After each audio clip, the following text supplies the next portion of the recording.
హైదరాబాద్లో ఎడతెరిపి లేకుండా కురుస్తున్న భారీ వర్షానికి జనజీవనం స్తంభించిపోయింది.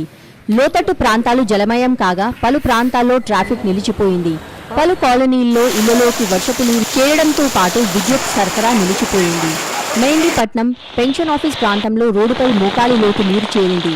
హైదరాబాద్లోని పలు ప్రాంతాల్లో నమోదైన వర్షపాతం వివరాలు. రాజేంద్రనగర్లో అత్యధికంగా 8.3 సెంటీమీటర్ల వర్షపాతం నమోదైంది. అంబర్పేటలో 7 సెంటీమీటర్లు, ఆసిఫ్ నగర్, గోల్కొండ ప్రాంతాలలో 6.8 సెంటీమీటర్లు, బహదూర్పురాలో 6.8 సెంటీమీటర్లు, చార్మినార్లో 6 సెంటీమీటర్లు, నారాయణగూడలో 6 సెంటీమీటర్లు, అమీర్పేట్, ముషీరాబాద్లలో 5.5 సెంటీమీటర్లు, మాదాపూర్లో 5 సెంటీమీటర్ల వర్షపాతం నమోదైంది.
ఈ వీడియో గనుక మీకు నచ్చినట్టయితే లైక్ చేయండి, షేర్ చేయండి, కమెంట్ చేయండి మరియు సబ్స్క్రైబ్ చేయడం మాత్రం మర్చిపోకండి.